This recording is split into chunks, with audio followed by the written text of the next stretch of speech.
Hi, I'm Krisan and welcome back to Mommies and PJs. And of course, we have Wolfie, can't forget Wolfie, right? So, today we'll be talking about community, the importance of community for both moms and their babies. Only been a few hours, but it felt like days.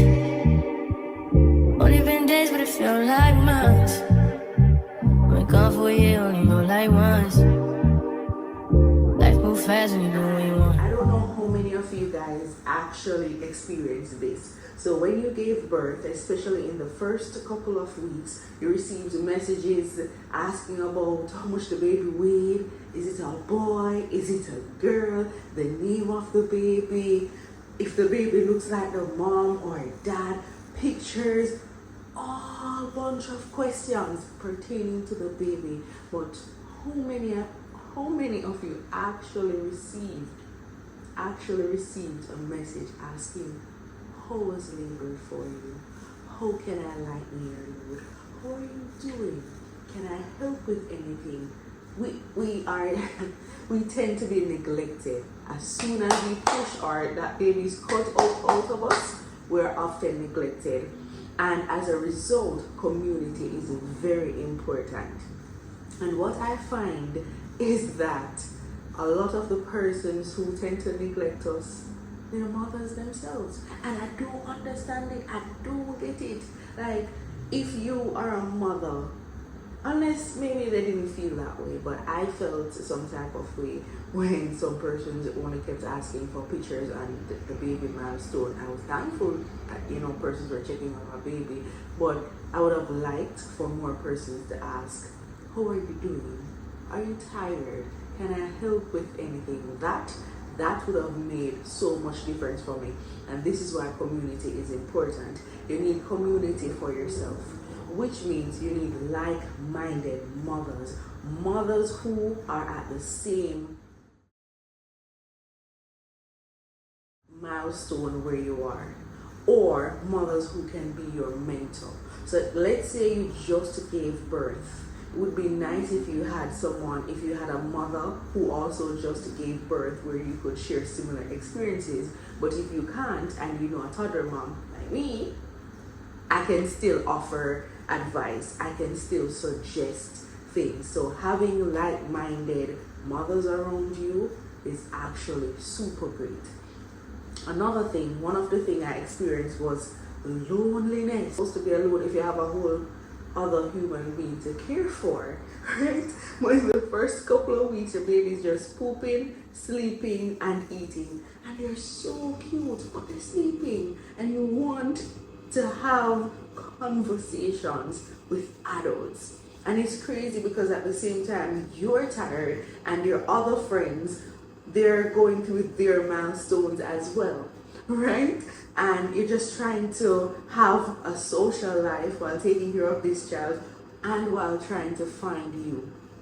I felt like I lost the person I was before I gave birth. Like, I don't know where that person was. And for a period of time, I mourned my past self. And I realized that I didn't miss the person who I was, because Lord knows that girl needs some sort of help, right? But I missed the flexibility. I missed the time I had. I could just wake up and be like, all right, cool, I want to do this activity. I'm not checking. I'm not asking anybody if I needed to. I don't need to call around. But know if I need to do something. Like, I try to do something new every month. So like archery, I need to have a babysitter, or I need to find someone that can watch my child. And I can't just leave, right? I need to let that person know, okay, my son is allergic to this, or he's a picky eater. I recommend this food is in the fridge, but there is that. We have a long list of stuff to go through. So oftentimes we think we want back the person who we were before the baby, but really and truly we just miss the freedom and the flexibility, because the person you are now, you have to be in order to take care of this child. And remember, especially if it's your first child, it's your first time being a mom, which means if you screw up, as long as you keep that child alive, you're okay. You are going to make mistakes. I remember I used to worry. I heard mother saying, no man, my son doesn't like banana, he likes this and that, or my daughter doesn't like this. I was worried. I was like, what if I don't know my child like that? But guess what? It's trial and error. It is literally trial and error. And the fastest way to learn is to do the thing and continue.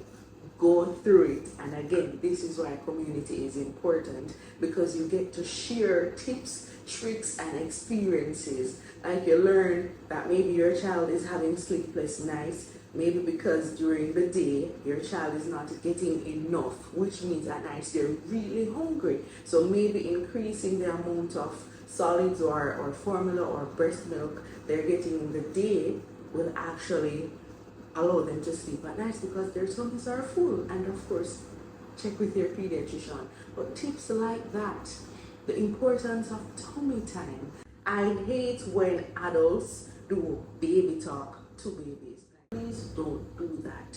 And for my new moms, especially if you're watching this and you're like, but why it's so cute, like the boo gaga? Because they're mini humans, which means in order for them to learn from us, we have to mimic the correct behavior.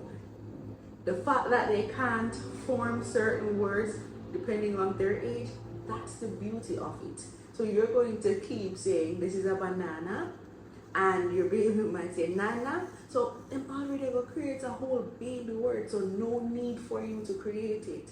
All right, it helps with speech and development. So for the love of us, please say the word. Of course, right? Say banana, say shoes, say dog, say cars, right? Let them know what you're doing. Yes, they may be 2 months old, but they're very smart. 0 to 6, that window, if you can capitalize on that, yeah, set up a child for success, right? So I used to, when my child was pretty much young, like a couple months old, I used to go on the balcony and I was like, this is a car, the car is red, this is a truck. And the older he got, he was pointing to cars and trucks. And I remember I was in a taxi and the man was like, hold on, better say the daddy teach him that. I'm like, sir, I taught my son that, right? Just by pointing things out, it will definitely help your child. And in terms of community, again, you need someone who you can vent to. A safe space without judgment, right? Not many of us will snap back.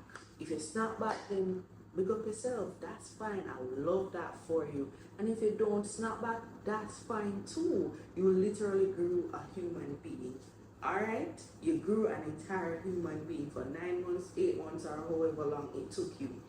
And you have to put in the work. If it's not easy for you or you weren't a fitness girly before, that's okay, but you have to put in the work. And to be around persons who constantly going to tell you that you need to lose the weight, you need to lose the weight, all that negativity will affect you. Even after you give birth, it literally takes a minimum of 18 months for all the hormones in your body to actually try to find back the rightful places, which means you're still very much emotionally raw. Your hormones all over the place and you tend to cry easily, or things that never used to bother you start bothering you now. So you don't need a negative energy, you don't need negative people. I remember when I gave birth, like literally about a week later, someone said to me, like, you need to wear the belly band and see your belly shake. And you see what I don't like about this? Oftentimes the persons who are putting you down don't look better than you. And I don't like that, because if I was supposed to answer, and say certain things, you're gonna hear I'm disrespectful, right? You're gonna hear say I'm a savage. You're gonna hear me disrespectful, but it's not your place to tell another woman how she looks. Best believe she already knows, and I hate it. And mind you, this person did not have a flat tummy either. So I'm like, alright, you're not hourglass shape. Why are you judging me? Why are you judging me? That could have been worded differently. Would you have like some help with your exercise routine? Can we do some postpartum exercises together? I would not have felt how I felt, right? And empathy can't be taught. But I'm imploring you guys, listen, It's not your place to judge. My mother always say, if you can't say something good, just shut your mouth, like lock your mouth. It's literally that simple. So ensure that your community is kind, is nurturing, is supportive. And if you're a single mother, ladies, this is very important. It might be all fun and games in the beginning, and you're kicking with other single moms and disrespecting your ex, the father of your child, whether he's a deadbeat or not. You see, if you keep on putting off that energy out there, that and a classic baby father, of course, you're hurt. You're hurt, and nothing hurts more. Nothing hurts more than co-parenting or try to co-parent with the person who broke you or who betrayed you. You understand me? That's terrible, but you're doing it for the sake of your child. And that's what becoming a mother means. Certain things you want to get up and do, you have to think twice, because reality is you brought that child into this world. And if you need to have the father be held accountable by law for peace of mind, then you do that. But do not light a bonfire and start disrespecting your ex, because when you start doing that and then it spills over onto your child, like, oh, you're worthless father, you're worthless dad, you're this pooper and all of that, it's not good for your child.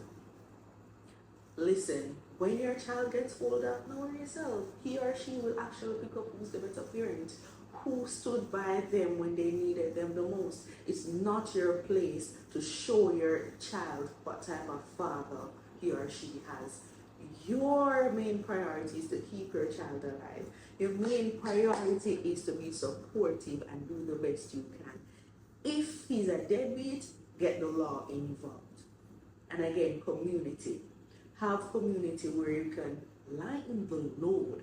For example, a mom friend of mine, big up yourself, Brittany. A mom friend of mine, she was living close to me, and I was going to get some fish in Portmore, and I'm like, you want to come? And she was like, yes. So we turned it into this thing, we load up the car with the kids, listen, 3 car seats, and it was good. It was good to be outside and talking to another mom who gets it, and sometimes this fish is crazy, but we love our children so much, but it's still exhausting, and we're tired. Oh, we're so tired. Have coffee dates, latte dates, try new things, have ideas about preschool or school.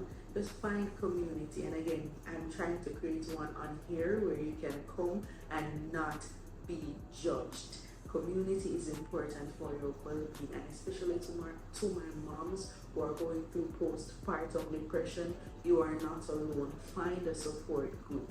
Best believe there's a group for everything. Potty training, autism, everything you can think of, there is a group. Once it gets negative, remove yourself from it. But community is important for your kids. Your kids need kids to play with, to socialize with. They learn words, they learn different things, and they get to explore individually and as a group. And there's nothing as beautiful as that. So I hope you learned something today about the importance of community, about finding the right community for you. And remember, so nobody no more than you. Nobody no more than you, okay? Bye.